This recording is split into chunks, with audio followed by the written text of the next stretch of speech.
Every month, the federal government spends hundreds of billions on entitlement programs. Of course, that's all right because all of that money goes toward helping the poor. If you think that, I'm afraid you have to think again. Joining us today, John Cogan, the author of The High Cost of Good Intentions. Uncommon Knowledge, now.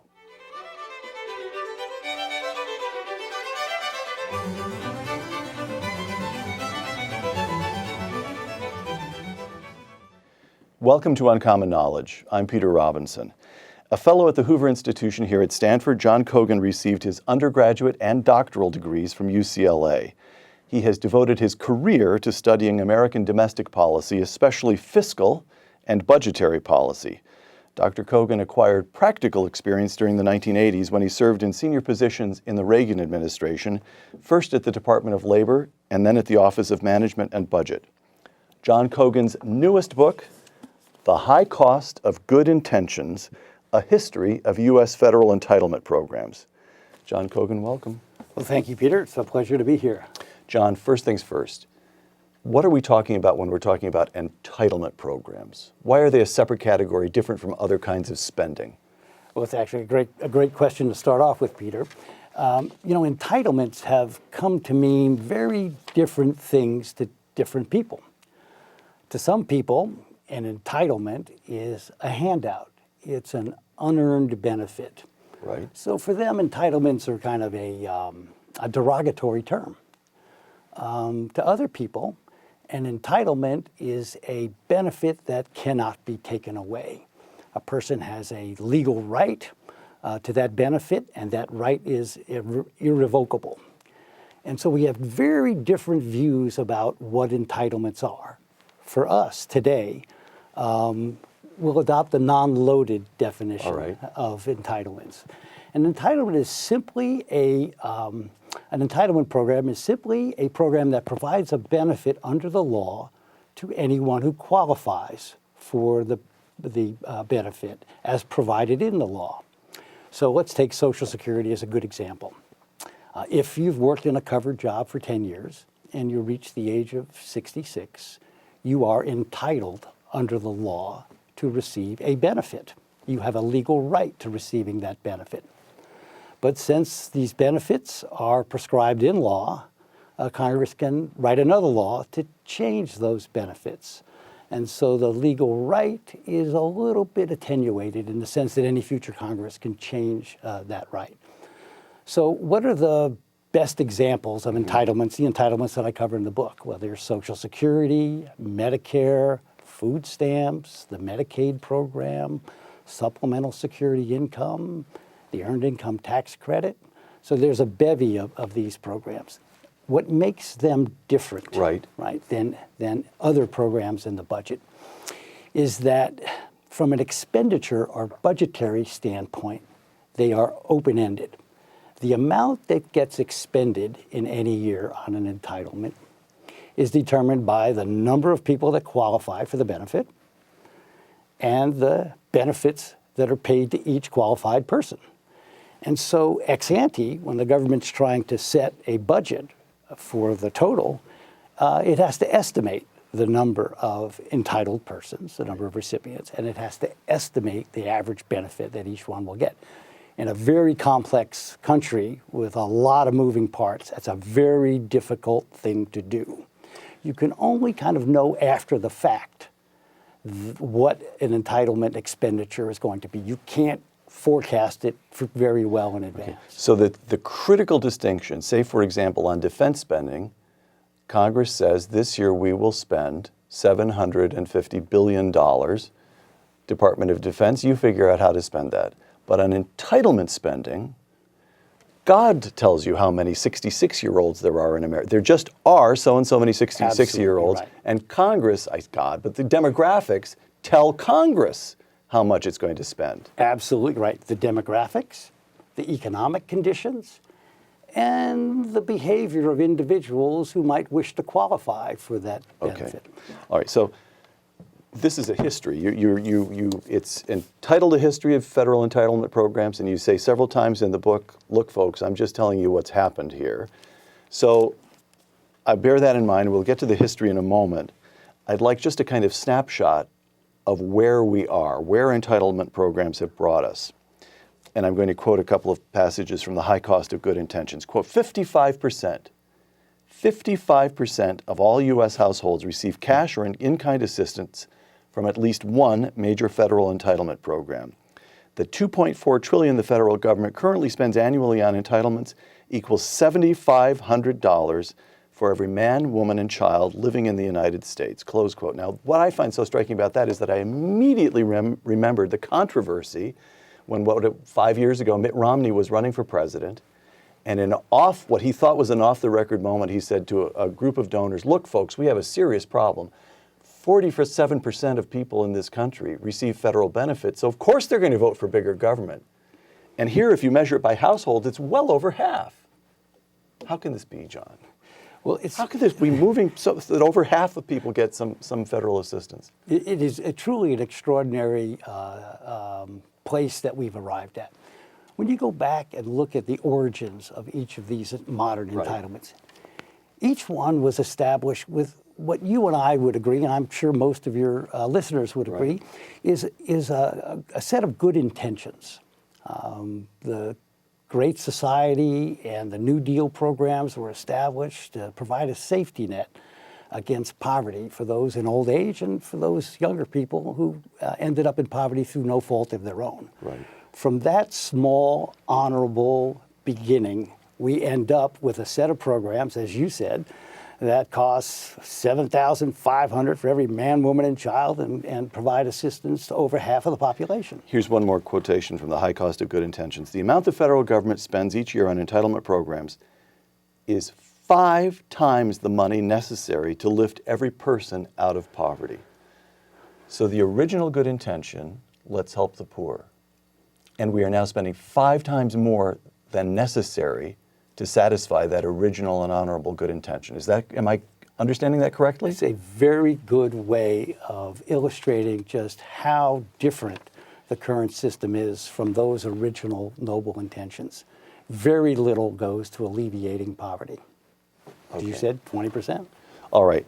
Now, how it happened, I want to come to the history. And you start with the Revolutionary War.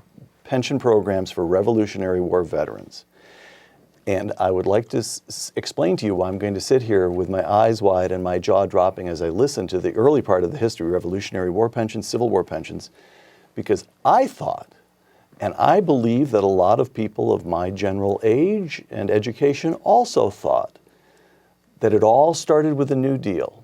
We'll come to the New Deal in a moment, but it didn't start with the New Deal, and you proved that it didn't. Tell us about Revolutionary War pensions and Civil War pensions. So the way I've put it is entitlements are as old as the Republic.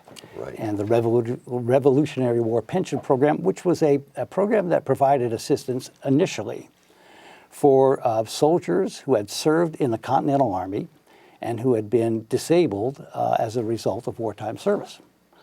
That was the very first entitlement. Within about 20 years, Congress decided that they would expand that entitlement beyond those that had served in the Continental Army to those that had served in the state militia and to those that had volunteered for service. Again, so long as they were disabled in wartime service. Congress then subsequently extended the program again and again. By the 1830s, when we would have thought that most Civil War veterans had gone to their final reward in heaven, Congress extended the assistance to anyone who had served in any capacity, regardless of disability, during the Revolution. And that was a first inkling of the explosive nature of these entitlement programs. Congress thought at the time that they might be extending benefits to just a few remaining Revolutionary War pensioners. But in the end, over 33,000 Revolutionary War pensioners ended up collecting benefits, 3 times the number that were collecting benefits just prior to the war. And then about 60 years later, they do it all over again. You write that in 1873, so we have a Civil War. Right. pensions for Civil War soldiers. 1873, about 200,000 Americans received Civil War pensions. By the 1890s, 20 years later, that number had risen to 1 million. Same kind of pattern? Absolutely, exactly the same kind of pattern. I call the Civil War pension program the first grand entitlement program because it was so large compared to the Revolutionary War pension program. By the 1890s, when nearly 1 million individuals were receiving Civil War pensions, the Civil War pension program accounted for 40% of all federal spending. Now, federal spending was a lot lower then than it is today, of course. but it was 40% of the budget. And you mentioned that pensioner number in 1873. 1873, right.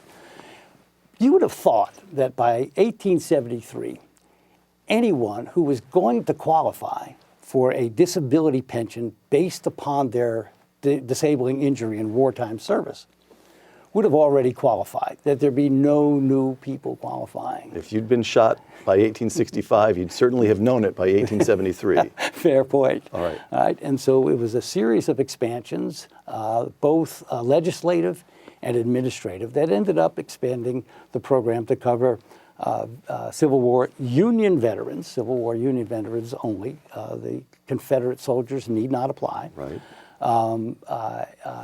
They ended up covering Union soldiers that had were disabled in the 1890s, regardless of whether their disability was related to wartime service or not.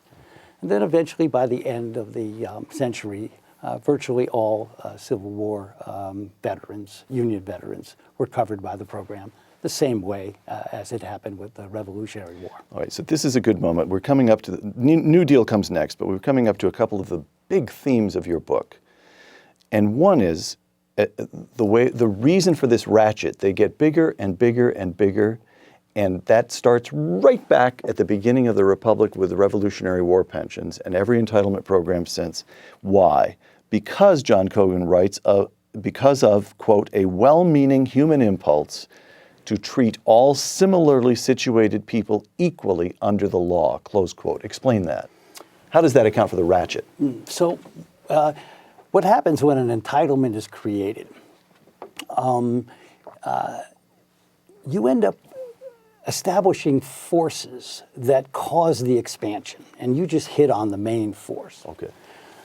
So when an entitlement is created, usually the eligibility rules confine the group of recipients fairly narrowly for policy reasons or budgetary reasons. Continental Army soldiers and seamen only, right? Right. But over time, those individuals that are just outside of that eligibility circle, that just don't qualify for the benefits, start clamoring for assistance on the ground that they're no less worthy of assistance than the individuals who are receiving benefits. So in the case of the militia, they bled just as much, they suffered just as much for their injuries in the War of Independence as members of the Continental Army did. And so Congress eventually acquiesces and expands the entitlement to include them.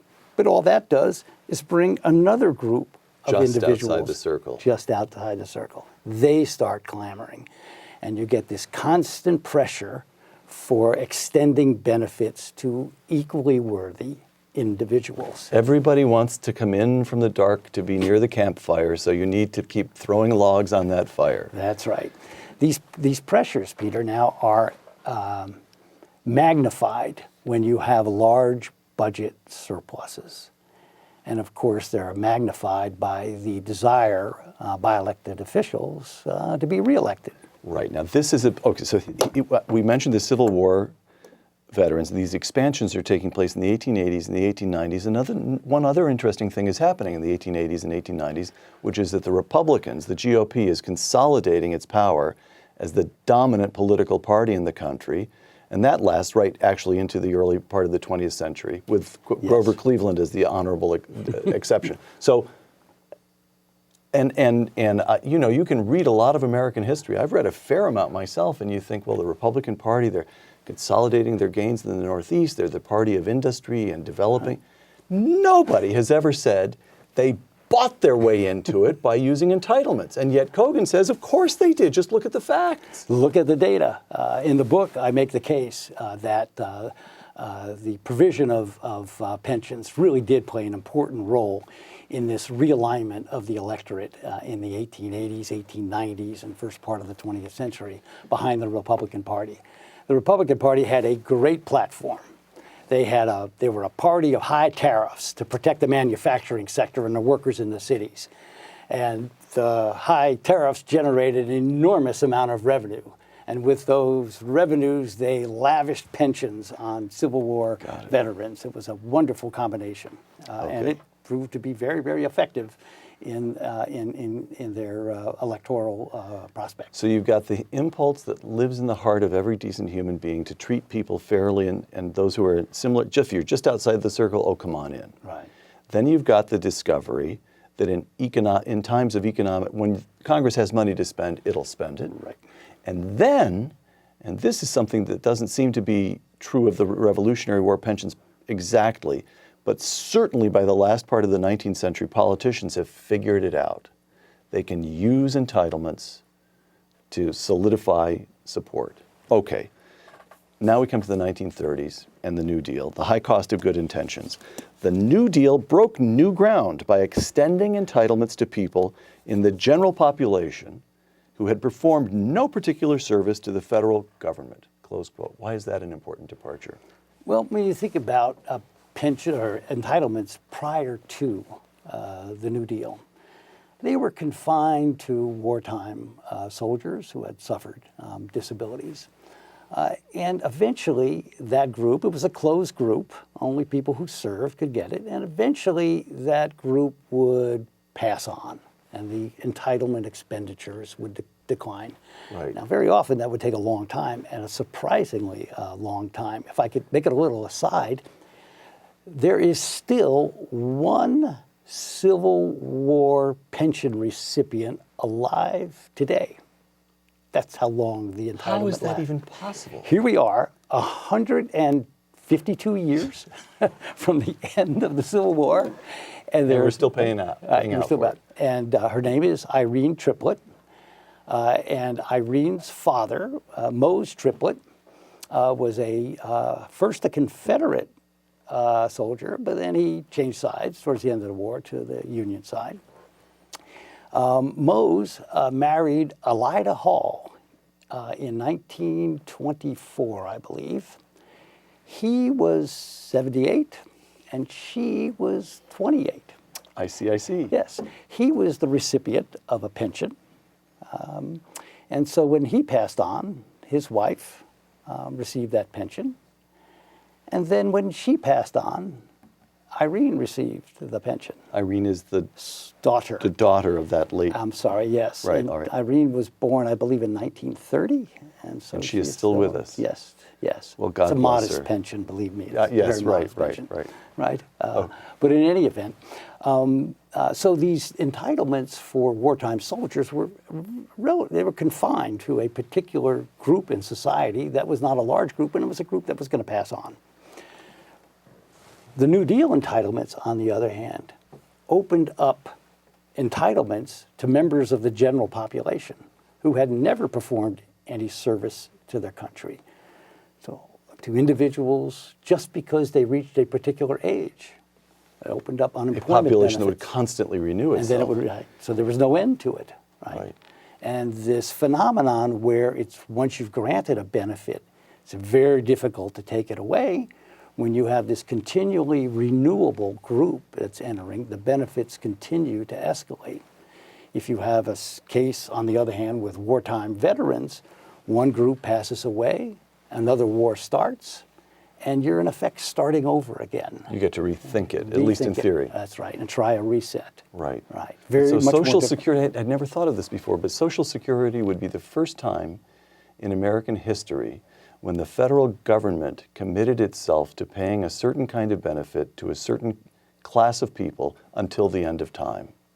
outside of those that had performed public service. Right, but I mean to Yes. say those who perform public service would die. Yes. But from now on, we give anybody, you reach a certain age, and until the end of the Republic, everybody who reaches that age gets the benefit. That's right. Okay, that's a stag. All right. And then from the New Deal quickly to the 1960s and the Great Society, quoting again from The High Cost of Good Intentions, the launch of Lyndon Johnson's Great Society program in 1965 marks the beginning of a remarkable 10-year period of entitlement legislation that is unprecedented in U.S. history, close quote. So Great Society, we see the creation of Medicare and Medicaid, dramatic expansions in Social Security and other programs, and quoting you once again, revenues from a rapidly expanding economy's booming in the early 60s, provided the fuel. Okay, so why do we get this? The economy is booming, but this is something new. The Great Society, we worked for a man, Ronald Reagan, who didn't really have that much against the New Deal, but it was the Great Society that he thought was the overreach. How do you distinguish the Great Society from the New Deal? Or was our beloved Gipper simply mistaken about that? Is it just a kind of line extension of products the federal government is already providing? Well, it's a very good question. I'm not sure I've got a great answer for you, but there were important differences between the New Deal and the Great Society. The New Deal established social insurance as the central means of providing assistance to senior citizens. Right. There would be no means test. You would get the benefit independent of your income. In welfare, on the other hand, the New Deal said the federal government is not going to be involved in welfare. It is going to give grants to states so they can run their programs as they see fit. The federal government will provide a means of support for those welfare programs. What the Great Society did was, of course, expand the social insurance programs, creating Medicare, the sister of the Social Security program, Right. And expanding the disability insurance program. But its major change, I think, was involving the federal government directly into the provision of welfare for individuals. And that's the main, I think, distinction between the New Deal, which was kind of a hands-off policy when it came to welfare, and the Great Society, where the federal government became involved in writing the rules, writing the regulations, and ordering states to modify their rules and regulations. Now, you mentioned earlier that I think it was with the Civil War, you get tariffs providing revenues, the money's rolling into Congress, so it's in good times, they're willing to spend on entitlements. And we've got the good times during the early 60s, so Right. the federal revenues are expanding, the Great Society, it makes a certain kind of sense. But the New Deal was not good times. You've got this strange ratchet, which you address in the book, Right. where they grow during good times because the revenues are there, and they grow during bad times. Why? So in the 19th century, growing during good times was simply because there was money on the table, and Right. Congress will spend any money that they have and then some. The New Deal and the Great Society changed the nature of entitlements to become sort of anti-poverty programs. Right. So now during economic downtimes, when the misery of the population increases, the extent of impoverishment increases, Right. you end up generating pressures for expanded entitlements. And so now, when you think about the entitlement problem we have, when we get economic good times and the revenues flow into the Treasury, Congress will start expanding entitlements. Right. But it's also the case at the other end of the business cycle. When you have economic recession, there's a bigger need to provide assistance to individuals who are suffering from that recession. There's a larger number of them suffering, and so you get another round of expansion. So the argument, no matter what the state of the economy, is always expand the entitlement programs. Right. Expand them because we have the money and we can do so, or expand them because we don't have the money and people need help. And when you look at the 60s and the 70s, the late 60s and 70s, we had very big economic cycles, Yes. especially in the 70s. And you see at the top of the cycle, expansions in Social Security. At the bottom of the cycle, expansions in welfare. Got it. And One more point. I want to return to the present day, but before we finish this sort of quick historical overview, if Republicans played politics with the Civil War pensions, the Democrats played politics with the New Deal and the Great Society. Again, the high cost of good intentions. Quote, Democrats raised the practice of using entitlements for electoral gain to a finely honed skill. From the end of World War II through 1975, 7 of the 10 legislative increases in Social Security monthly benefits took effect during an election year. Close quote. So is that word, what's the word we're looking for here? Shameless, brazen, or just politics as usual? That's just the way Washington does business now. It is the way. Can I tell you a little story? Of course. About the last of these large increases during an election, and it occurred in 1972, and it's very, very illustrative of the way the system worked. All right. So at that time, Social Security was not indexed, or benefits were not indexed to inflation. So if there was inflation, Congress would have to raise benefits through legislation. So in early 1972, the process was going along as normal. The House had agreed to something like a 5% increase. Senate wanted a benefit increase that was a little bit higher to compensate individuals for inflation. But it was an election year. And there were 4 candidates on the Democratic side running for the party's nomination. McGovern, Muskie. McGovern, Muskie, Mills. Wilbur Mills. Yes, the chairman of the committee that writes Social Security legislation. Right. And the happy warrior, Hubert Humphrey. Right. And so the bidding process began after the Senate.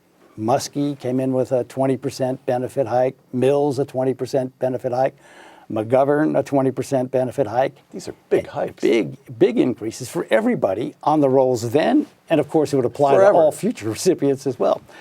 And so then Hubert Humphrey capped off the bidding with a 25% increase in benefits. So this is all in the spring of 1972. Right. So then in June, members of the Senate on the Democratic side were looking for a bill that they could attach the 20% or 25% increase to. And they latched onto a debt ceiling bill. The debt ceiling was set to expire at midnight on June 30th. And the Democrats got together and proposed to add to that debt ceiling bill a 20% increase in Social Security benefits. So they did that a few days before the 30th, debated it, went for a vote on the 30th, got sent over to the House of Representatives at the last minute. The House had no other alternative but to sign the bill, or to pass the bill, and Richard Nixon signed the debt ceiling bill with the 20% increase right before midnight. Nixon was upset. He didn't think this was very fiscally responsible and said so in his veto message, or his signing message, excuse me, his signing message. The scheduled increase was to occur in the October Social Security checks. Just before November, which is election month. Exactly. Right. All right. So when the checks went out to over 25 million recipients, it contained a little note from the Social Security Administration, which said, your check contains a 20% benefit increase due to the actions of the 93rd Congress and Richard M. Nixon. Making it clear. Who won re-election in 1972. That's right. Wow. Right. So one president tried to change the rules of the way Washington worked and rein in entitlements. And there's a long and fascinating chapter on Ronald Reagan, but this is television, we've got to move. So let me just quote your conclusion here. Despite the Reagan administration's achievements, the entitlement state in 1989, the year he left office, remained largely intact. And the achievement was, he didn't actually shrink it, right, but he did keep it from growing, roughly. Isn't that right? 1.4% a year in real per capita terms was the growth rate. The smallest growth rate for any administration in the post-World War II period. except for a period where the GI Bill was winding down. Right. But no other president in the modern era took such a comprehensive approach to reining in entitlements, and no other president was as successful as President Reagan was. But as you said, the success was pretty limited. Entitlement And it spending took growth was slow. everything. We were there, Yes. and you were in the Office of Management and Budget. It took everything you had just to keep this thing from getting bigger, didn't it? That's exactly right. And most of the changes that were made would have a long-term effect, but they were enacted in 1981 and in 1982, and a little bit in 1983 with Social Security reform. But after that, So you get your reforms early in the administration. yes. And then Reagan hung on for the next 6 years, 5 years, as Congress again and again tried to undo the entitlement changes that had been made in the early part of his administration. And he was largely successful in combating most of the large reversals of his policies, and hence the success. And even though he is succeeded by a fellow Republican, and indeed the man who served as Ronald Reagan's own vice president for 8 years, George H.W. Bush, the entitlements take off all over again. Yes. And they've been, all the vectors have been pointing up ever since. Is that correct? That's right. The trajectory has been ever upward since. Okay. We've spoken about the fiscal cost, but you write with great passion, really, an overused word, about the human cost. Let me quote a couple of passages and ask you to explain what you mean. Social Security and Medicare have reduced the perceived need by young workers to save for their retirement and have induced senior citizens to forego years of productive and rewarding employment. Close quote. Well, if you're not saving when you should be saving, and you retire too early, that's a distortion of the entire workforce, of people's entire careers. Correct? Correct. It's bad, John. And getting worse. Let's go back to the first statistic that you mentioned. Right. 54% of all households in the U.S. are receiving some entitlement benefit. Now, for some of those individuals... 55%, according to you in your own book. We updated it. Oh, I'm sorry. No. I'm sure you're right. It's 54. Okay. Right? Or Go ahead. 55. 55 is what's in print. All right, go ahead. Right. In any event, with such a large fraction of the population receiving assistance, the incentive effects that the assistance carries with it is going to have an effect upon the economy as a whole. The whole economy. Right. And so if we go back 30, 40 years, when we thought about the welfare system, we would recognize that our efforts to help people often ended up being counterproductive because we created incentives for individuals to stay out of the labor force, to not get married, to have a child out of wedlock, actions that were probably not necessarily in the long-term interests of those individuals. Right. So we recognized that along with the assistance that we were providing to individuals in need, we had to be mindful of the incentives that we were creating for these individuals to behave in certain ways. Right. Now that 55% of the population is receiving these benefits, we now have an economy-wide problem. It used to be a microcosm of welfare recipients. Now it's an economy-wide problem. So one more quote, you touched on it just now. One more quotation here. The system has created incentives for young women to bear children out of wedlock and remain unmarried, and it has discouraged fathers of young children from meeting their parental responsibilities, close quote. And I have to try something on you. What came to mind when I read that passage was the famous report. It was just over 50 years ago, Daniel Patrick Moynihan's. It was called The Negro Family, The Case for National Action. And he wrote that the fundamental problem is that of family structure. The black family in urban ghettos is crumbling. 1965. Mm-hmm. And that was an alarming fact to Daniel Patrick Moynihan. And when he wrote that in 1965, the first year of the Great Society, the illegitimacy rate among African Americans was 25%. And it shocked Daniel Patrick Moynihan into writing that famous memorandum. Today, after more than half a century of the Great Society, the illegitimacy rate among whites is 36%, among Hispanics is more than 50%, and among African Americans is more than 72%.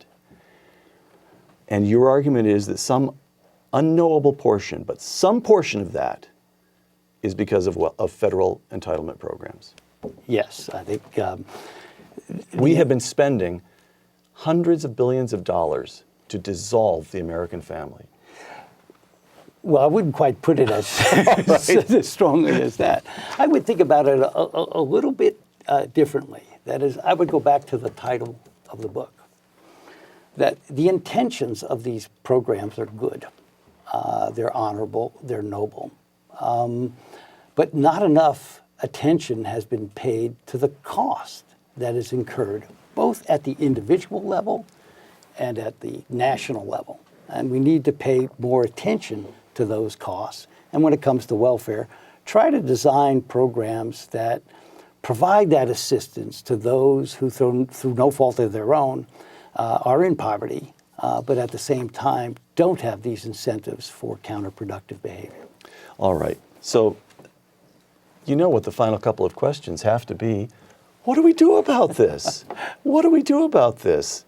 Here we have what you discover. What you write is that the problem is worse than I thought, and I've read a fair amount about this over the years. It goes right back to the founding of the Republic, as you say. We now are in a position in which we're moving the money around. The redistribution is so extreme that more Americans are getting something from the federal government than not.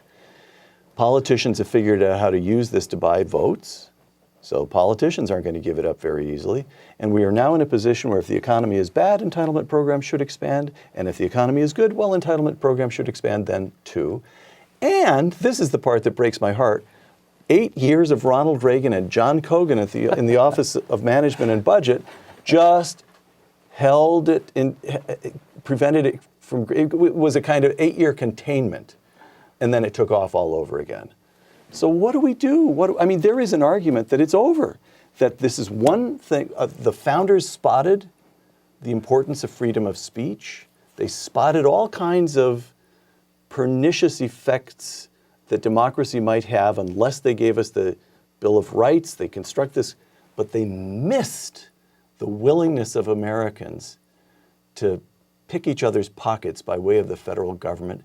And the American experiment is doomed. We're in such a trap right now, we can't get out of it. Well, that's not a very optimistic story. Well, I'm hoping that you will tell me I'm wrong in every particular. Well, other parts of the book, I talk about efforts that have been made to rein in entitlements. Right.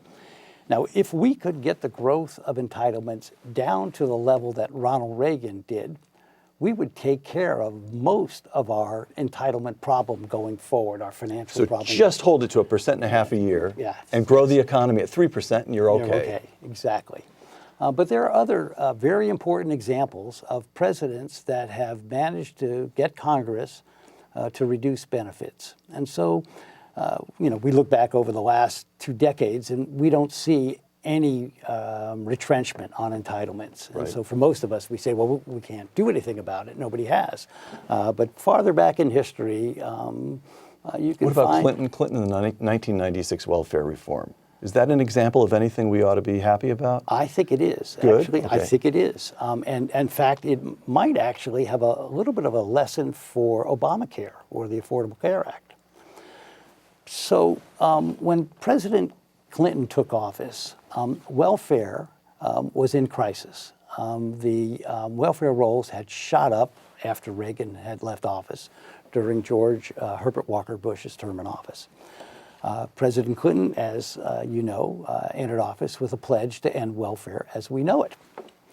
What people don't know about Clinton was that he used authority that had been granted to the executive branch during the Reagan years to allow states to operate their own welfare programs under federal waivers of the federal law.